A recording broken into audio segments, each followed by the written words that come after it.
안녕하십니까. PS랩의 송식입니다. 품질 전문가 과정 디자인 FMA 제6강 FMA 기본 정보에 대해서 알아보겠습니다. 네, 본론에 들어가기 앞서서요. 자, FMA를 한마디로 얘기하면 무엇인가 이런 질문을 받았다 그러면 뭐뭐 하기 전 이렇게 표현하면 적합합니다. 왜냐하면 FMA는 문제가 일어나기 전에 미리 그 문제를 적출해내고요. 발견을 하고 그리고 그것을 어떻게 줄일 것인지 논의가 이루어진 다음에 실질적으로 그것을 줄이는 활동까지 포함합니다. 그러니까 문제가 일어나기 전에 그것을 해결한다. 뭐 이런 측면에선 가장 유일하고 가장 강력한 그런 기법이 되겠습니다. 자, 또 하나 우리가 사전에 문제를 고려한다. 그 문제라는 것이 그럼 무엇인가? 일이 일어나기 전에 우리가 문제라고 하는 것을 정의하려면 그것은 이제 리스크죠. 위험. 그러니까 새로운 어떤 프로세스라든가 제품을 구상하고 그것을 이제 변경했을 때 나타나게 될 여러 가지 우려되는 상황. 이것은 곧 리스크, 위험이 되겠습니다. 그래서 뭐뭐 하기 전이라고 하는 표현과 위험 평가, 이것이 대표적인 FMA의 키워드가 되겠습니다. 자, 두 가지를 이해하시면 향후에 전개되는 FMA에 있어서 많은 내용들을 이해하시는 데 도움을 받을 수가 있습니다. 뭐 비근한 예로 바로 잠재적인 용어가 이제 FMA에 사용하는 용어에 자주 앞에 붙게 되는데요. 우리가 미리 문제를 해결하니까 그것은 아직 실현된 문제가 아니죠. 발현된 문제가 아닙니다. 그러니까 우리가 얘기하는 모든 리스크, 문제들은 바로 이제 포텐셜한, 내재된, 잠재적인, 드러나지 않은 그런 형태로 얘기될 수밖에 없겠죠. 그래서 이 포텐셜이라는 단어가 자주 언급되는 이유가 거기에 있습니다. 자, FMA 작성 시기는요, SA J1739에 잘 정의되어 있습니다. SA는 우리 교재 44페이지에 자세히 설명을 포함을 시켜놨습니다. Society of Automotive Engineers 이렇게 되겠죠. 그 약자가 되겠고요. J는 이제 육상 수송과 관련된 표준을 얘기를 합니다. 자, 이 표준에 언제 그러면 FMA를 작성할 것인가? 네, 신규 설계, 신기술, 새로운 프로세스 개발 시 그러니까 한 번도 만들어 적이 없는 거죠. 그런 것들을 우리가 형상화시키고 구성하고 뭔가 만들려고 할 때 예상되는 여러 가지 이제 리스크들이 있을 겁니다. 그런 것들을 도출할 때 유용하게 쓰는 것이 바로 FM이다. 또 현존하는 설계나 프로세스 수정 시 현재 이제 제품이나 프로세스를 운영하고 있는데 자, 그것에 대한 재료를 바꾸거나 구조를 바꿀 때 그것이 실질적으로 이제 고객 또는 사용자들 또는 사내 여러 가지 활동하는 이런 그 직원들에게 어떤 피해가 가거나 문제를 유발시키면 안 되겠죠. 그런 의미에서 그것들이 무엇인지를 사전에 도출하는 용도로 FMA가 적절하게 쓰일 수가 있겠습니다. 또는 현존하는 설계나 프로세스, 제품이나 이런 것들이 새로운 환경에 가서 활용이 될 때 또는 다른 분야에 응용이 될 때 이럴 때 역시 예상되는 리스크가 존재를 하겠죠. 이런 시점에 FMA를 적절하게 활용하면 완벽하게 우리가 문제를 없앨 수는 없습니다만 최소화시키는데 많은 기여를 하게 될 겁니다. 자, 본 내용은요. 우선 참고하는 자료들이 있습니다. 시간 순으로는 우리 밀리터리 스탠다드 169A가 먼저가 되겠죠. 이제 미국 국방성의 표준입니다. 자, 그 다음에 미국 3사 크라이슬러 포드 GM에 의해서 만들어진 FMA 레퍼런스 매뉴얼이 있고요.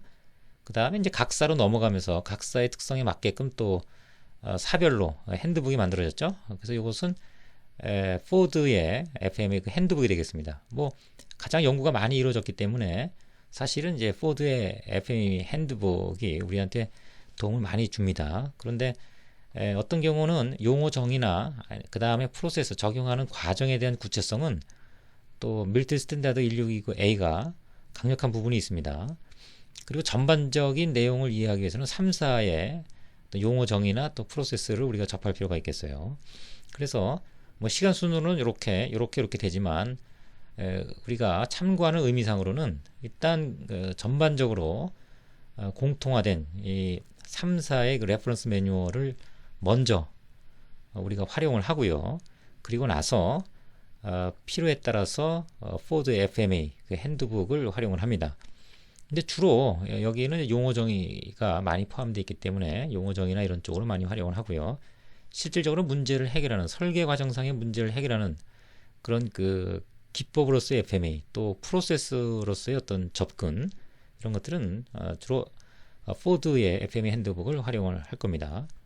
자, 그 외에 굉장히 명확한 어떤 정의 이런 또 수치들에 대한 해석 이런 것들에 대해서는 밀리터리 스탠다드를 활용을 합니다. 그 외에 사전적 정의 기타적인 내용들을 접목을 했다고 보시면 되겠습니다. 본 내용은 교재 92페이지에 상세 설명이 있으니까요. 필요하신 분은 참고하시기 바랍니다. 자, 우선 그 공통적인 기본 정보입니다. FMA 정의는요. 각각의 그 소스별로 정리를 하면 자, 제품 프로세스의 잠재 고장과 영향을 확인하고 평가한다. 이것은 이제 공통적으로 들어있는 내용이 되겠습니다. 그래서 좀 하이라이트 시켜놨는데요.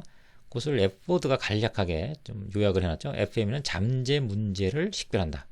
그러니까 아직 드러나지 않은 문제를 찾아낸다 이런 뜻입니다. 이것이 이런 앞뒤의 내용들과 공통된 하나의 핵심적인 FME 정의라고 볼 수가 있겠습니다. 그런데 다른 어떤 그 표준과 좀 다르게요. 푸드는 많은 그 고려와 고민을 했다 그랬죠. 그래서 잠재 문제 식별 외에 요 CC, Critical Characteristic, 그 다음에 SC, Significant Characteristic. 그래서 그 포드에서는 FMA 과정의 그 평가 결과에 따라서 중간 결과에 따라서 각각의 페일리어 모드를 이런 식으로 이제 구분을 하는 거죠. 그리고 그거에 따라서 향후에 설계 검증 계획 DVP 또 제조 관리 계획 MCP 이제 컨트롤 플랜을 작성하는 겁니다. 프로세스 FM으로 넘어가는 거예요. 이런 것들에 대한 의사 결정이 다요 CC나 SC의 상황에 따라서 판단이 되는 거죠. 그런 것이 굉장히 좀 디테일하고 명료하게 마련되어 있다. 그것이 이제 포드의 FME 매뉴얼의 핸드북의 특징이라고 볼 수 있겠습니다. 자, 밀리터리 스탠다드는 시스템에 잠재된 고장 모드가 시스템 전체에 미치는 영향 및 결과를 확인하는 것, 또 심각 정도에 따라 잠재 고장 모드를 분류하기 위해 분석되어지는 일련의 절차. 이것은 뭐 탱크라든가 그 다음에 여러 가지 무기들에 대해서 사람한테 미치는 영향이 굉장히 큽니다. 그러니까 확실하게 위험 평가의 의미를 내포했다고 볼 수가 있겠어요. 그래서 그 전체 미치는 영향이나 결과 이런 것들이 상당하게 깊이 있게 다루어지는 그런 특징이 있게 되겠습니다.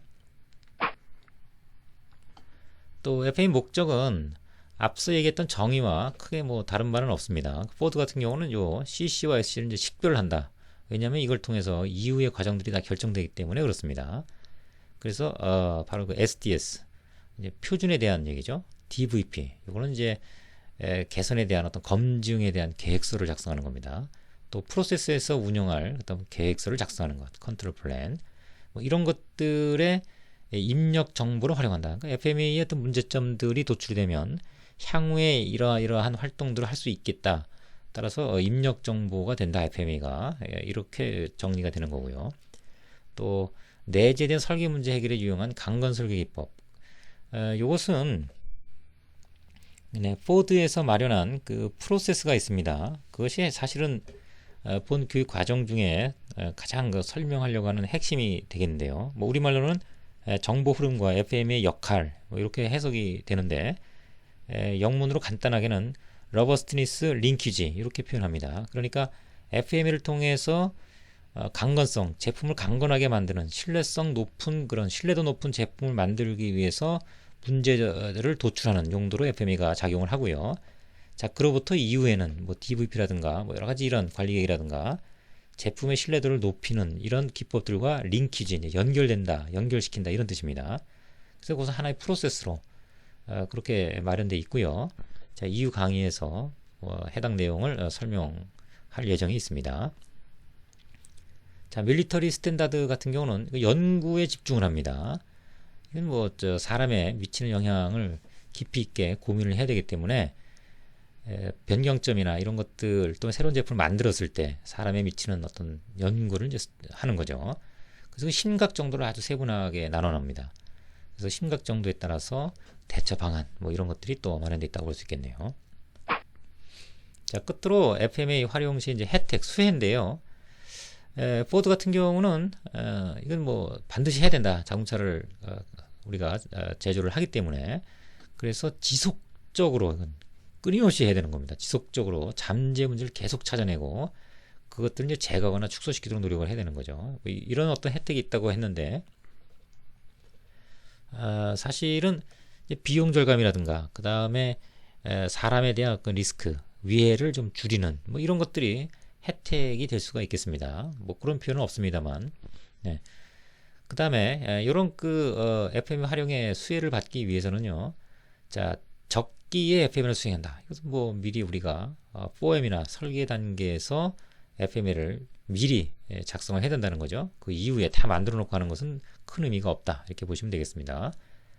또 인터페이스, 그러니까 제품이나 파트 실체에 집중하는 것보다도 그거 플러스 서로 간의 이제 접점 영역, 그 다음에 눈에 보이지 않는 어떤 그 노이즈 팩터들, 자 이런 것까지도 다 고려를 해야 된다 이거죠.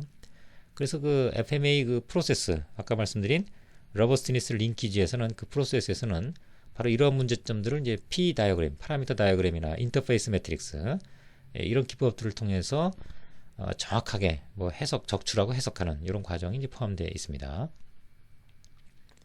그 다음에 이제 프로세스까지 하향 전개합니다. 제품에서부터 시작해서 정보에서부터 제품 거쳐서 프로세스까지 전체적으로 리스크를 평가하고 개선하는 이런 용도로 써먹어야 된다. 그러니까 FMEA를 우리가 하나의 정선적 기법으로 보면 안 된다는 얘기죠. 문제를 해결하는 설계 품질을 높이는 신뢰성을 높이는 수집, 데이터 정보 수집에서부터 생산까지 다루는 전 분야를 다루는 그런 하나의 문제 해결 접근 방법론, 메소돌로지로 봐야 된다는 것이 이제 이 부분에서 드러났다고 볼 수 있겠네요. 그 다음에 이제 위험을 줄이기 위한 이제 권고 조치. 이것은 개선 방향이 되겠죠. 그리고 정해진 그 시점까지 권고 조치를 해결하는 거. 이게 테이큰 액션이라고 해서 실제 이제 개선하는 것을 얘기를 합니다.